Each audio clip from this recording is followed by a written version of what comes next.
Welcome, everybody, back to another episode of From the Sidelines with your host, TJ. And let's just get right into it. Giannis Antetokounmpo has finally been traded, and he goes to Miami. And what is a trade? Straight up, as of right now, a deal is not going to be official to July 6th, in which Miami sends Tyler Hero, Kaspar Shakushonis, Kalel Ware, Jaime Jaquez, a 2031, a 2033, and 13 in exchange for Giannis and Bobby Portis. Um, let's just get straight into breaking this down. Miami gets Giannis, which is just it's as a Heat fan, it's a dream come true because I thought we were past the days where Miami was gonna land a star. Obviously in the last couple of years, you've heard KD, you heard De'Aaron Fox, you heard Damian Lillard, you heard any other star that's even been a little bit sprinkled in the trade rumors, right? Miami has always been um, in the mix, and they always fall flat on their face. They're always coming up short. And for the last, I want to say, 24 to 48 hours, it was kind of looking like the same thing was going to happen again, right? You get a lot of talk about the Celtics, which was just gonna break my heart if Miami lost again to another team. Just fell cut short. The Celtics were offering up Jaylen Brown and two picks, two first, which we'll get more into that whole saga later on. But I think Miami's trade package was just the better one at the end of the day, and I think the Bucks ended up seeing that. But first and foremost, like above all other things, I am so glad that this deal is finally done. I'm so glad the Giannis saga is finally over. I'm so glad we don't have to talk about, oh, Giannis might go here, Giannis might go there. Anybody that was on Twitter in the last week knows that's all you saw, and it was so annoying. 1 second, the Heat are in the lead. The next second, the Celtics. Oh, no, there's a secret third team. Like, man, I think I can speak for all NBA fans when I'm saying we were tired of hearing about Giannis, and we are so glad that that deal is finally done. But he goes to Miami in a one-on-one deal. Let's talk about what this means for Miami. I mean, straight up, Giannis and Bam front court. Who's scoring, man? That paint is going to be so protected. The versatility and switchability that both of them bring defensively too is just going to be so phenomenal. Obviously, a lot of people are talking about the offensive fit with Bam. I'm not really worried about it as much as a lot of people are. I think the spacing thing is kind of overblown. Like Davion Mitchell did shoot 40% from three. I think Wiggins shot almost 40% from three. Right now, it's looking like Norman Powell won't be back, but that could be a little sign and trade action. I would love, and I've been seeing this, and I would absolutely love a Norman Powell for like Duncan Robinson sign and trade type of deal. Oh my gosh, get Duncan Robinson on this team. He's gonna have so much space. He's gonna have so much space to do whatever he wants. It's gonna be so phenomenal. But yeah, you still have Wiggins. You still have Pella Larson, who I'm telling you, next year in the playoffs, when you keep hearing Pella Larson, Pella Larson, Pella Larson, and you're like, where did this guy come from? Who is this? He's just another guy that he found. I'm telling you right now, I want you to come back to this video. I want you to come back to this podcast because Pella Larson is going to be that absolute impact role player that every team needs and wants come playoff time. He can shoot the ball, he can pass the ball, he can rebound. He's an elite defender. I'm telling you, he's a Josh Hart type. He's a Josh Hart type of dude. He's a, I'm trying to think of other guys from the last couple of years, but he's going to be one of those ones that it's like, of course, Miami finds him again. A lot of people talking about Myron Gardner in this way too. No, I'm telling you, Pella Larson. Keeping Pella Larson in his deal is the biggest thing. I coming into it, the one player I said don't trade away because I know he is going to impact a winning team so much is Pella Larson. I'm telling y'all, come back to this next year in the playoffs when y'all wondering who the hell Pella Larson is. Just know I told y'all. I told y'all. He is one of them ones. He is cut from the same cloth of a. I'm trying to think like who are some other dudes like I'm thinking DJ when he was on the Mavericks and he made that they made that run. Um, Josh Hart obviously from last year like Stephon Castle obviously not to the extent but the same type of like gritty defensive, get to the basket, can shoot the ball a little bit, can play make a little bit, can just really do all like everything, do whatever you need, like a Aaron Neesmith like type of guy. You know what I'm saying? He's not a star, he's not an All NBA guy, but in his role, any given night, any playoff series, yeah, you're not gonna want to have to go up against Pella Larson. So I really like that, and then you bring in Bobby Portis as well. 40% 3 point shooter. I really like what that does in our on our bench, off our bench. 40% another 40% 3 point shooter. I don't know why I just got so tongue twisted right there. Another 40% 3 point shooter off the bench. Um, Obviously they have some work to do. Right, this is not a championship roster right now. It isn't, but I believe Pat will go and get some stuff done. I think a Norman Powell trade is probably incoming, sign and trade. So they're not going to get crazy stuff. And I got to keep looking at my phone because NBA offseason trade day. And I wanted to let y'all know now. I know this is going to come out the day after the draft. Unfortunately, I have to record this the day before. Just because with work and everything, I can't record and upload on the same day. It just doesn't work. So next week, I will have a podcast coming out that does everything draft. And my guy Robbie, shout out because I know he's watching this. He is going to be my draft expert, and he gonna join the show, and we are going to talk about all things NBA draft. So look out for that next week. But I'm interested to see what the Bucks do with these two picks that they have now. Um, because you bring in a guy like Tyler Hero, right, who you can also flip for more stuff, which I think is coming, and I'll probably touch on that a little bit more later on.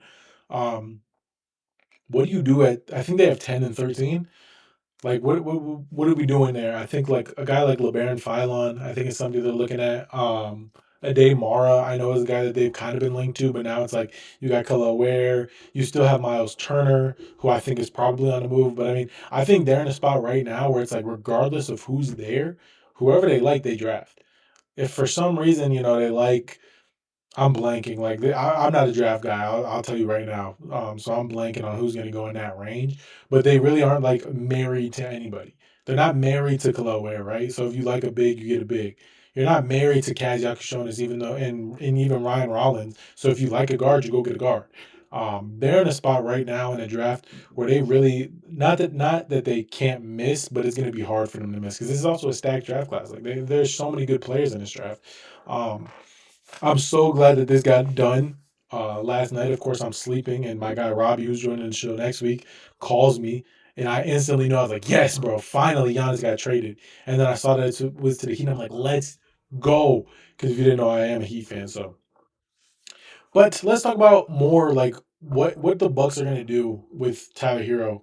I think, and like Miles Turner. Are two guys that are kind of like, are they going to be on the move? Or are you going to keep them around? I think Miles Turner, he's on the move for sure. It's just where it's kind of weird because he's making 30 million.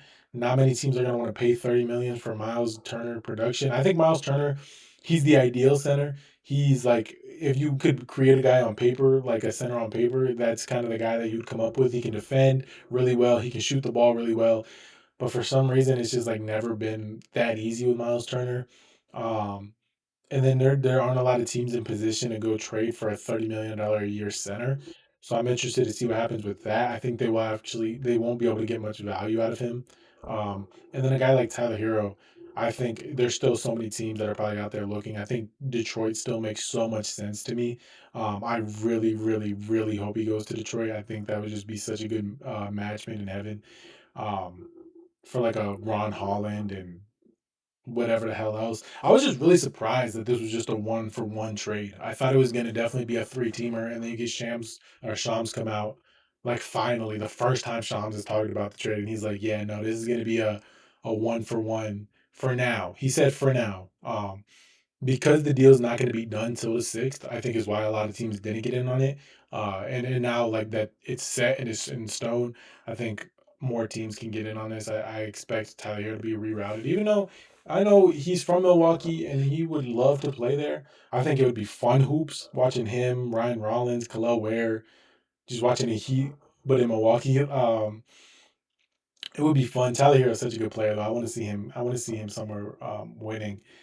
But yeah, I just can't believe it. I can't believe it. And the narrative switch on NBA Twitter has been so funny because it went from, oh, the Heat have nothing to give up. The Heat have nothing to give up to now the Heat gave up everything. They gutted their whole roster, um, which I just don't find to be the case. I think they gave up one starter and Tyler Hero who played 14, like 20 games last year. They gave up a guy in Khalil Ware who was really on and off. And they gave up Jaime Jaquez, who's a six-man of the year candidate. But at the end of the day, we kind of saw the ceiling of Jaime Jaquez. He's a really good basketball player, but he's not somebody I'm holding out of a deal for Giannis. The only guy that I really think is like concerning to lose is Kaz Yakashonis, and it bring some question marks up at the point guard spot because Davion Mitchell, you're going into the season with Davion Mitchell as your starting point guard. I don't love it. I don't hate it, but I don't love it. And Kaz is a young. I think he's like 19. Maybe he'll be 20. He can shoot the ball really well. And he can play make really well. He's not a terrible defender either. Um, and I think he'll progress really well. So I heard Miami wanted to keep him out of the deal. They were trying to put Davion in there instead, but ultimately it's Giannis, right? Like at the end of the day, none of that stuff matters because it's Giannis. I'll take Giannis over Tyler Hero and Khalil Ware. I'll take Giannis over Tyler Hero, Khalil Ware, and Jakob Jonas and Pella. Not Pella, sorry. Keeping Pella around, but I'll take him over all of them and Jaime. Like when you're talking about a top five player in the league, like to me, clearly a top five player in the league. I know I did my top 10 list, and a lot of people were saying they had guys over Giannis. Giannis is going to show y'all who he is again this year when he's on a team that's actually new. It's fresh. He's trying to he wants to compete. That's what he wants to do. So I'm just so excited. I think there's a lot of fun stuff that Spo can do. I think the two big lineup that he has are both so versatile offensively and defensively. You can run a zone in both of them in a help, whether they're in a help, whether one of them's down low. Like it's just so easy. You can switch everything because Bam and Giannis can both hold their own out on the perimeter and get back. Giannis is one of the best help defenders in the league. He won a Defensive Player of the Year off of being an amazing help defender. So, like that alone has me excited. And then offensively, like you can get into some really fun stuff. Now I know it's a bit of a clunky fit, but I think you can get into so many fun. Like I think you can easily run a pick and roll with Bam and Giannis. You have two ball handling bigs. Pause, pause. But you have two bigs that can handle the ball. If you run a Bam and Giannis pick and roll, no one's stopping that.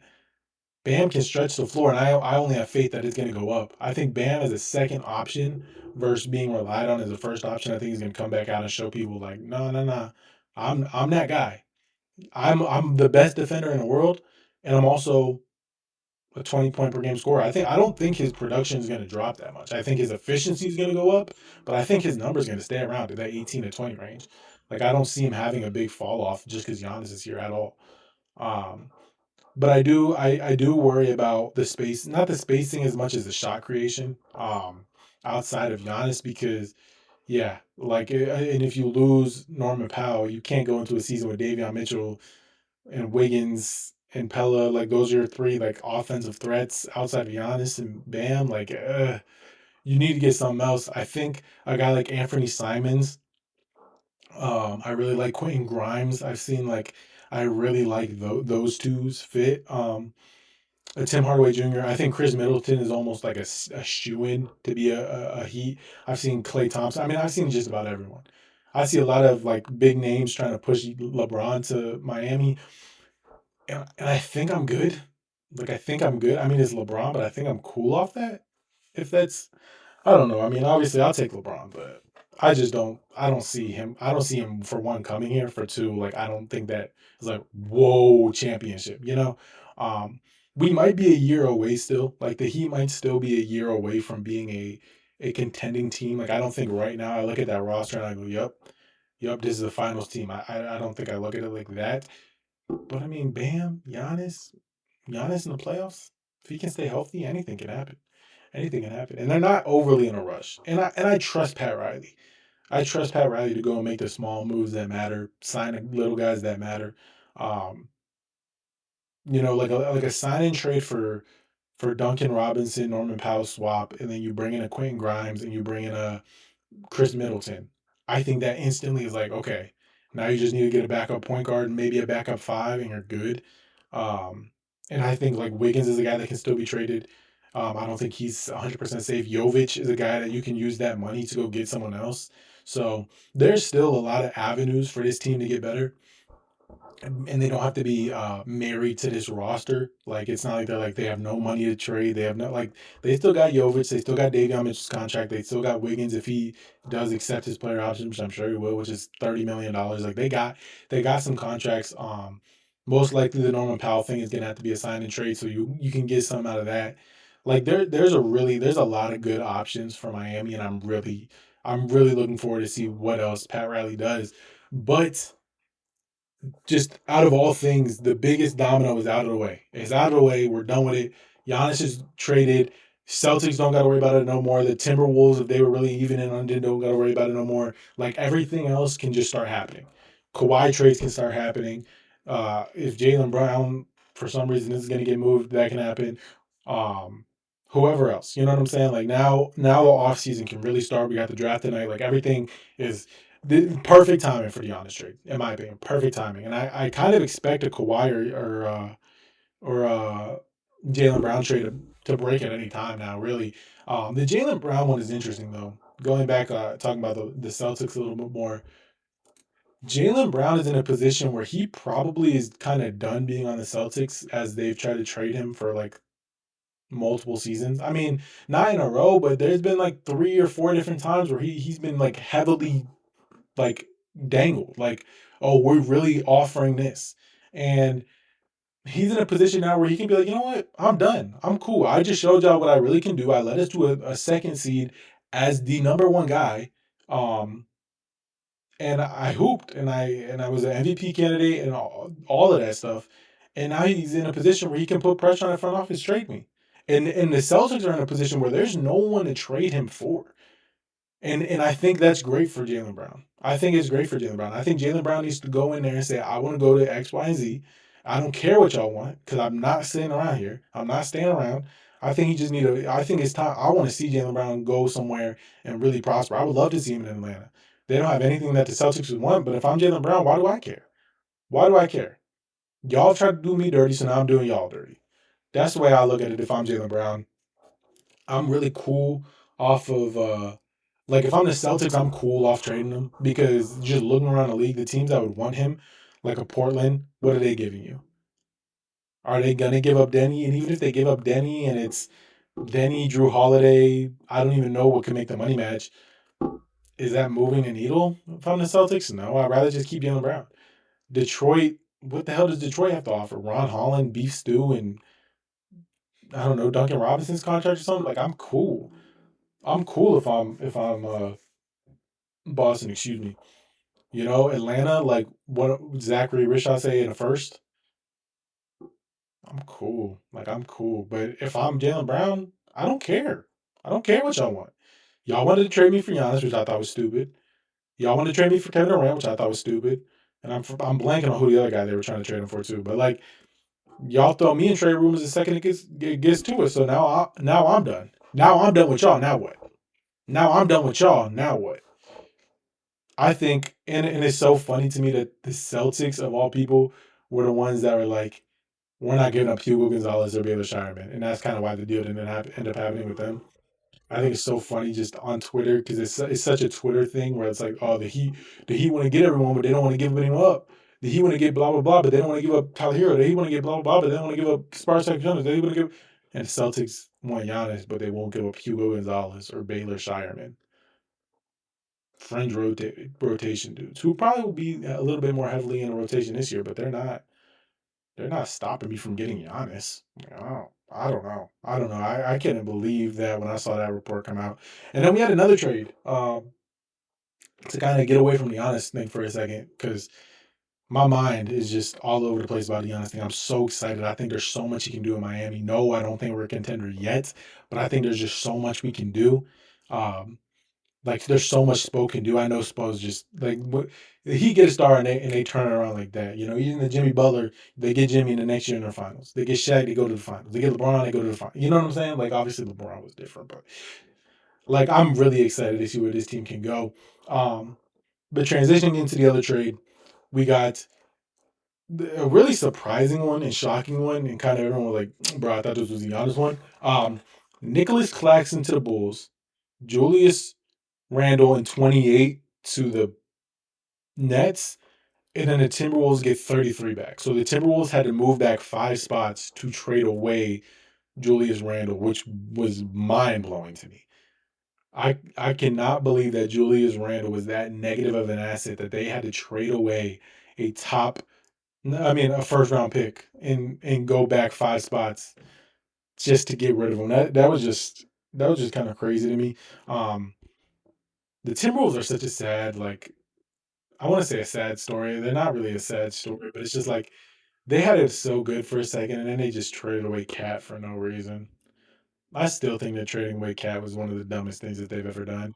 And then they're in a Giannis sweepstakes and they're like, yeah, but we refuse to give up Yon Ballinger or whatever his name is, who's like he doesn't even play for them. He's like a year away from being a year away. I mean, he's gonna be good one day, but he's not like boom superstar. And Jaden McDaniels, who's also not a superstar, not even an all star. He's a really good defensive wing, and he's exactly the type of guy that you would want with a Giannis.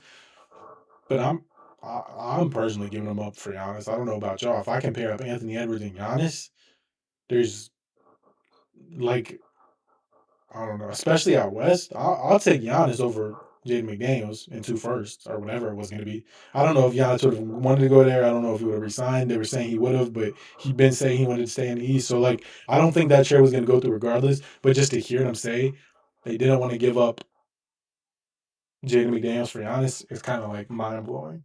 Especially as a Heat fan who I've seen the Heat get nothing but slander for wanting to get players without giving certain dudes up. And then it's just like every team does it. But every team, like some of them are so stupid. Hugo Gonzalez and Baylor Scheinman are so stupid. Like at least Jaden McDaniels, okay, like he's young, he's one of the best defenders in the league. Like I can see it a little bit. Hugo Gonzalez, man, shit.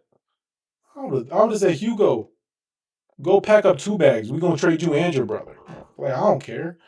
I don't know, but yeah. So the Brooklyn Nets bring in Julius Randle because they don't have their first round pick next year, and even if they did, they would need to be a little bit better, right? Because of the new lottery rules. So Julius Randle to the Nets is kind of intriguing. Like, am I the only one that's kind of like I kind of want to see Julius Randle rock out a little bit, and then Michael Porter Jr. like they just maybe Jaeger Deming can take a little step. They got Danny Wolf over there. I don't even know who their starting center's about to be, but like they got draft picks. They got a lot of picks in the first round. They got like 3 or 4 of them. I want to say maybe I'm making that up. They might only have 2, but I think they have like 3. Um, like they can bring somebody in, and then like I've been seeing a lot of the Nets about to offer a bag to Austin Reeves, and like I don't think he'll leave the Lakers, but Austin Reeves, MPJ, and Julius Randle with like a Jaeger Demon or Danny Wolf and um some of the other guys they brought in last year, whoever they bring in this year, like they're obviously not going to be a really good team. They're a fringe playoff team. They're a playing team. Like watching Julius Randle and Austin Reeves and MPJ just rock out. Like I don't know. Am I the only one that's like low key? Like I kind of want to see that happen. I don't know. I don't know. That might just be me. That might just be me. But I really do want to see Julius Randle kind of just rock out. I liked watching him on those Knicks teams. Obviously, like you're not bringing in Julius Randle to get to the next level, even though some teams thought that was the case. Um, but it's still so interesting that they moved back 5 picks, and then the Bulls just run out of there like robbers. Like they just robbed the bank. They give up Mo Gay, Muhammad Gay, not even a real Mo Gay, and they get Nicholas Claxton, who's like really good defensive. I mean, he's taken a step back the last couple of years, and he's been dealing with tons of injuries, and it's not been pretty the last couple of years. But I mean, for nothing, you just go get a really good, serviceable starting center. I like what the Bulls are doing, man. They get Caleb Wilson. They run a lineup. What is it? Josh Giddey. I don't even know who their 2 would be. Like, what is it? I'm completely blanking. I have no idea who their 2 guard is. But then you have Modest, um, Caleb, and Nick. Like, that's a tall ass team. I'm completely blanking. Who is the Knicks or the Bulls 2 guard? I don't care enough to look it up. I'm gonna just be real. I don't care enough to look it up. But like they have a team over there that's also like a playing squad probably. Which in this format of the lottery you kind of want, right? You kind of want to be mid, and then you get higher chance of being a first overall pick versus being terrible, and you don't have anything. I'm interested to see if Josh Giddey ends up getting moved. I've been seeing a lot of reports about Josh Giddey, but I'm just so excited to enter the real off season. Like after this draft, like I'm interested to see if any more trades go down before this draft. I think Kawhi and Jaylen Brown are the 2 guys that we can be on like trade watch. Like I might post this tomorrow, and I'm already fucking behind because Jalen Brown just got traded or Kawhi Leonard just got sent to Miami for Andrew Wiggins. Please, please happen. Please happen. I want the Heat to get somebody else. But like you know what I'm saying? Like Jalen Brown suddenly is an Atlanta Hawk. Um, Whatever the case may be. Like I could really see that happening. I think there will be some trades tonight, some smaller trades. But I think like you know what, I'm gonna just get my top five prediction right now. Who gonna stop me? I think number one, AJ DeBonza to the Wizards. Two, I'm pretty sure the Jazz aren't gonna do the smart thing and they're gonna go with Cam Boozer. Even though they have so many wings and so many bigs, like fours. Not even that's the problem with the Jazz. They don't have a lot of 3 4s. They have a lot of fours. They don't have a lot of 4 5s. They have a lot of fours. Like Jalen Duren, not Jalen Duren. I'm tripping. Jaren Jackson Jr., Laurie Markkinen, and then Cam Boozer. Like that'd be like a little overkill, don't you think? But I think they're gonna get Cam Boozer. Three goes. Who is the third pick? The Grizzlies are going to get Darren Peterson, and then I think Jaws the guy that's on the move. Um, for Caleb Williams, I keep saying Caleb Williams. I need like what's going on with me today? Caleb Wilson goes number four, and then number five I think is going to be Kingston Flemings going to the Los Angeles Clippers. That is my prediction for what happens tonight, but I could be very wrong. I could be very wrong. I think Acuff goes to the Kings. I think Mara goes to the Hawks. I think that's really all I know. All right, like I'm just keeping it being, and y'all probably gonna watch this in the morning, and y'all gonna be like, "What the hell are you talking about?" Because that's just none of that happened, right? The Wizards trade the first pick for. It's just such a Wizard thing to do to just trade the first overall pick for some bullshit, but we'll see. We'll see. The off season is finally underway, y'all. It's been a long time coming because everything like Giannis has just been the biggest domino, and it's been so annoying. Like even like 2 hours before this trade broke, Chris Haynes is on NBA TV talking about, yeah, the Celtics are in the lead. And everyone's just like, what do you mean they're in a lead? There's two offers. They're both been sitting on the table and they're in there deciding. Like it was reported that the Bucks were just sitting in their office deciding for the last 8 hours. What do you mean the Celtics are in the lead? How would you even know? Because you're not in there. Like I know he's really close with I want to say he's like married or dating or something. There's some connection between Giannis's like sister and him. Like I think so he's close to Giannis. So like you kind of took like everyone kind of like was like okay like so it's gonna be the Celtics. But I was sitting there like what do you mean? It's like they're in a lead. There's no one's improving their offers. It's not like they're in a bidding war. Like the both final offers have been on the table all day. Shams already reported that. Like both offers are on the table. The Bucks are currently deciding which one they're going to choose. It's going to happen in the next 24 hours. Like that's all he knew. And then Chris Haynes gets on there. He never wanted to go to Miami. He didn't actually want to go to Miami. Miami was never his first choice.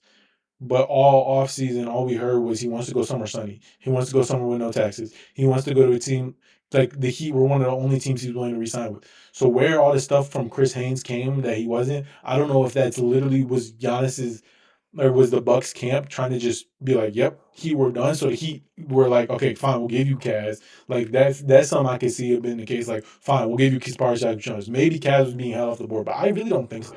I really don't think so. Like I think it was just all BS. I think Chris Haynes genuinely got on there and just started making stuff up. Same with Wendy, bro. Like, bro, Wendy just gets on national TV with no sources and just starts talking. Just says what he wants to say. Bill Simmons, all these dudes just say whatever they want to say. Like that's why I'm so glad it's over because it's just like it felt like everybody was just reporting something because everyone all of a sudden had sources and none of it was right. None of it was right. On I want to say it was Saturday night like a tweet went out from a really reliable source, and everyone was like, okay, like the trade, and it wasn't even about Giannis to the Bucks or to the Heat, but it was Tyler Hero to the Pistons. And everyone's like, okay, it gets ready. And like you could tell, like everyone had gotten the same source text, like it's about to happen. All over Twitter, boom, boom, boom. A couple hours later, all of a sudden it's all Bucks. Or all Celtics. All Celtics, all Celtics, all Celtics. And I was like, bro, I'm just so over this back and forth. Like, it's clear. It was kind of clear to me that like the Bucks were just trying to leverage both sides, and they're like, "Oh, the Heat are right there. Nope, now the Celtics are right there. Ooh, Heat, up your offer, up your offer." And I think at the end, like both teams just kind of stopped falling for it and were like, "Just pick one." Literally just pick one. Like no one cares. Like, can we just want to get on with our offseason? Because he was like, "We'll just go to Kawhi and Jaw." if we don't. Like we'll just go back. Like we have backups. We have backups on backups. So I'm so glad it's done. I'm so glad we can move on with the offseason and the rest of the dominoes in the league start falling. We can start seeing free agents. We can start doing all this. The draft is tonight. Like whew, it's been a long road, it feels like. But enough with recent trades and all stuff. Let's get into what we came here for. We last week we did our point guards. Today we are doing our top 10 shooting guard list. And I just want to start by saying this. This was the hardest list to do because I don't even know who really classifies as a shooting guard, who classifies as a small. And then like there just aren't that many good like shooting guards in the league. You have like the top like four guys, and then the rest are like, are they even shooting guards? Like, what do they even count as? So this is what I count as shooting guards. And please let me know if I forgot somebody because I'm sure I did, and it's really pissing me off. And at number 10, I had the reigning champion Mikal Bridges. Mikal Bridges, like, does he classify as a shooting guard? I don't know. I kind of view him and like Josh Hart as like both shooting guards. Like who like and I probably should have done this before I started recording, but like who started for the Knicks this year? Who started for the Knicks in the playoffs? It was yeah, like I don't know. See, like some places have Josh Hart starting, but I feel like Josh Hart came off the bench a lot. Josh Hart is the two. I think like it kind of is replaceable. I don't know. I have Mikal Bridges at my two. Okay, argue with me. If he doesn't count as a two, then I got, I got.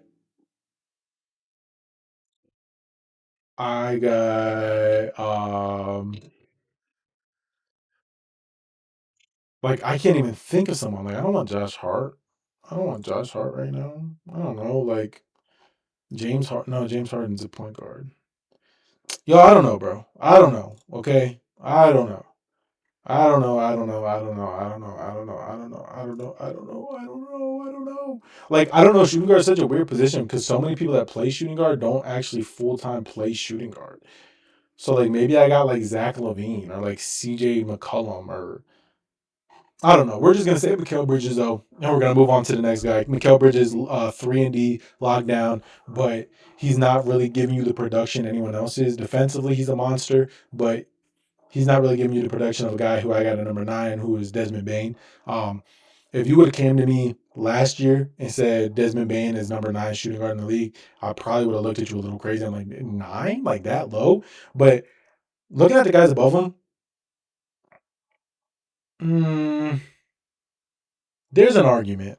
There's an argument that he could be above a lot of these guys. A couple of them. Like at number 8, I have Austin Reeves, and at number 7, I have Tyler Hero. You can argue me that he's above both of them. I just to me Desmond Bain, like especially watching him this year, was just such a I don't know. Now that I'm thinking about it, forget what I just did. Austin Reeves is my number 9 now.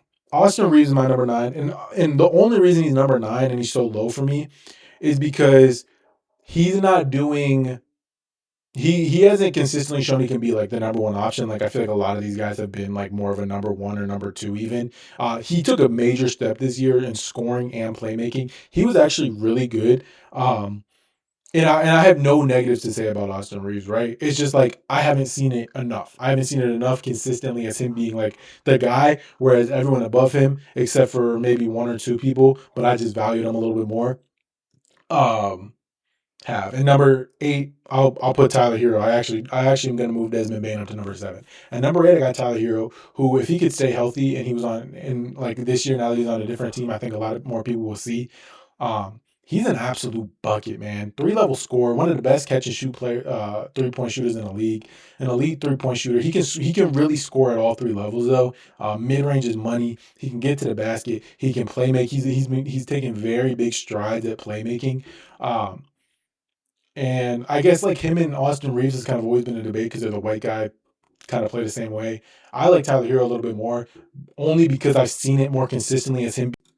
Sorry, had a little error, but like I was saying, Tyler Hero versus Austin Reeves. I've just seen more from Tyler Hero. I've seen more consistency from Tyler Hero. I think They're both on the same level at this point in their careers. Austin Reeves can give you 35 and 10 any night, and Tyler Hero, I feel like, can do the same. So they're really interchangeable. I'm not going to argue you if you have Austin Reeves above him. I'm not going to argue if you have Tyler Hero above him. I'm not going to argue if you have either of them above Desmond Bain, who I have at that number 7 spot. And I had him originally at number 9, and then I'm just thinking about it. I'm like, you know what, bro?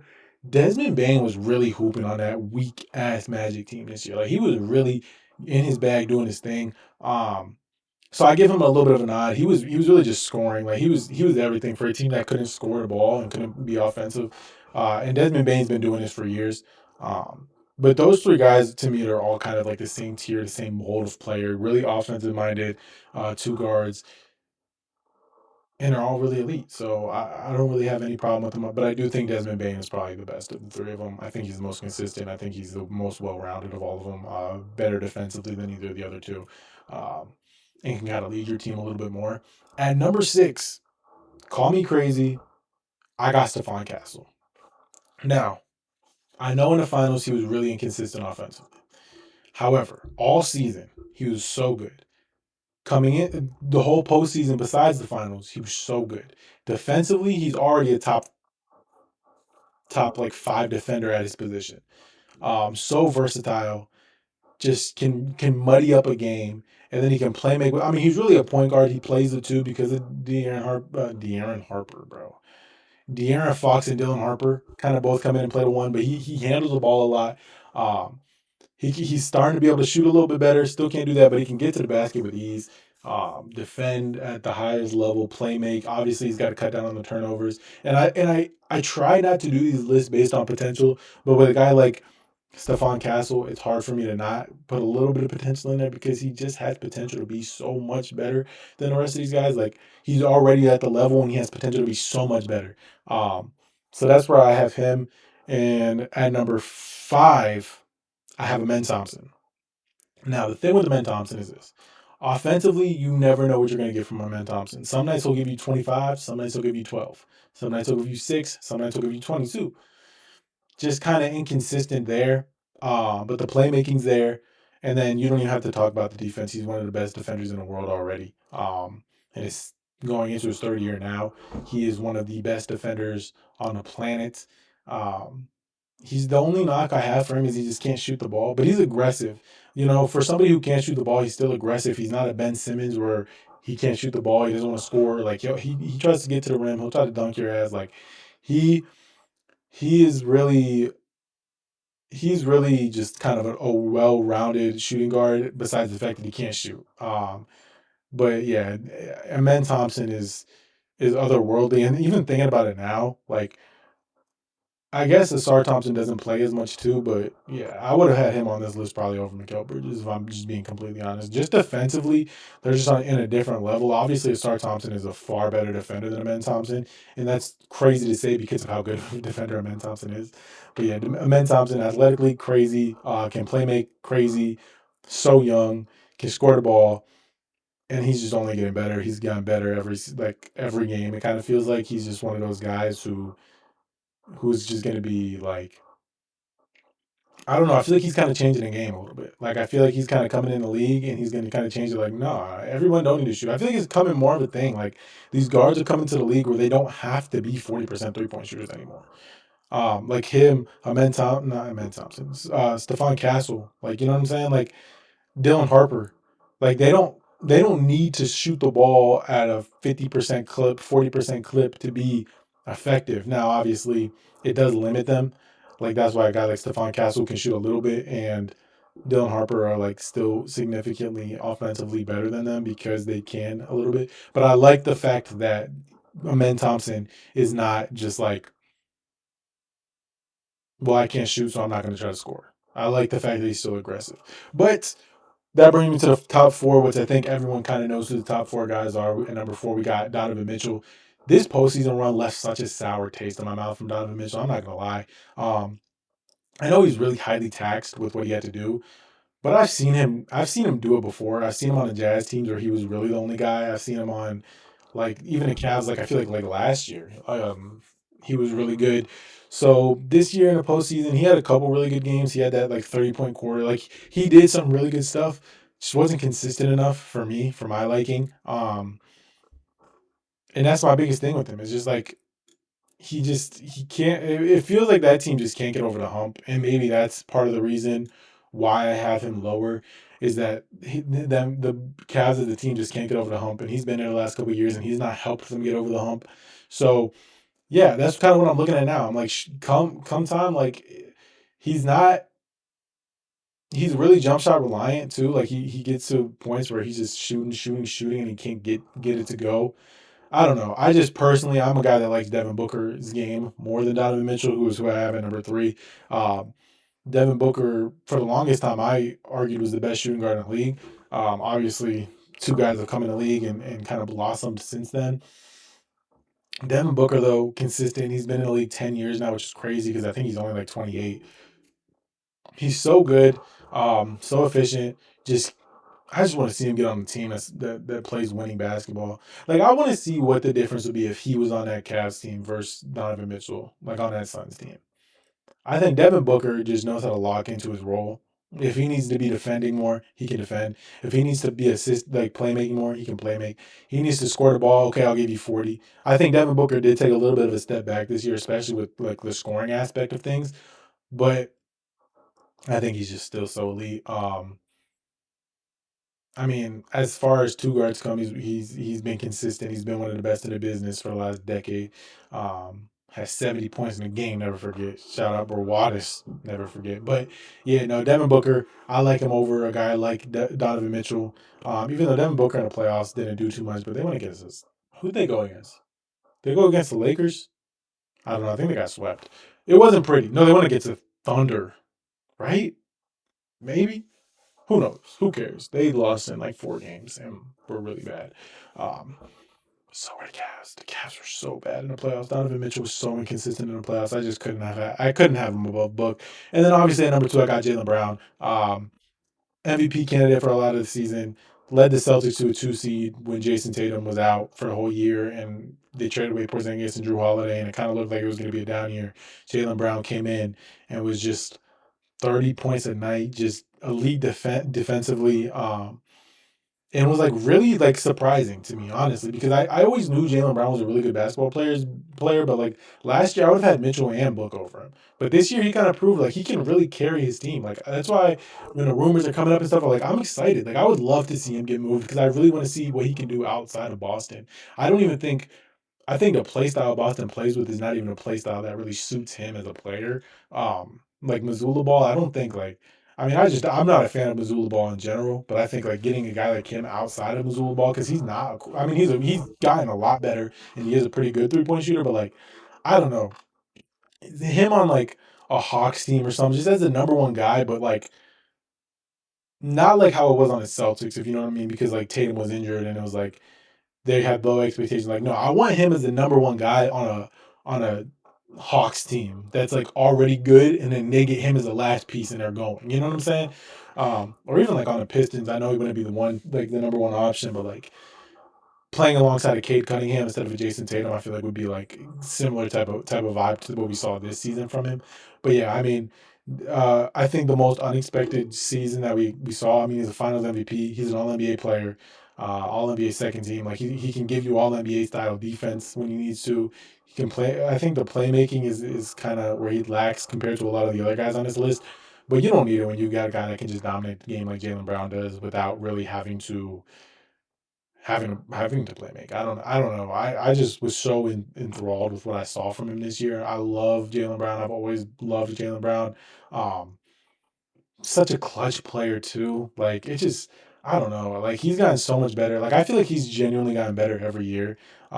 And I don't think he needs to get traded from the Celtics, but I would just I mean, as a biased fan, I would love to see him get traded away from the Celtics so I can enjoy watching him a little bit more.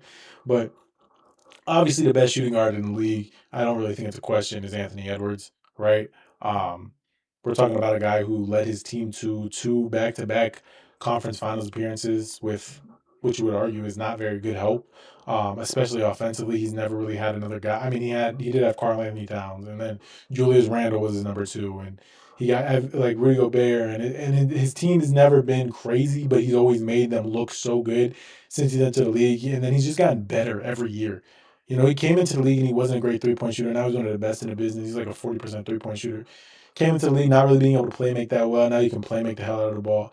Like now he knows how to use his athleticism. It's not like what he needs, but he can use it now. You know what I'm saying? It's not. It's like a cherry on top, if you will. So I don't really think it's much of a question that Anthony Edwards is the best shooting guard in basketball. Like looking at this list, making this list, it was so easy for me to fill out the top half. The bottom half, I just had to find names at the end of the day. Like I don't even know. Like Mikal Bridges probably isn't even technically a shooting guard. I just shoe him in there because I'm like I can't even find a 10th name, and there's probably somebody I'm missing. So if there is, please let me know because I feel like it could not have been like this. But my top 10 shooting guards in the league, ranking from 10 to 1, I had Mikal Bridges, Desmond Bain. No, I did not. No, I did not. No, I did not. No, I did not. I changed that.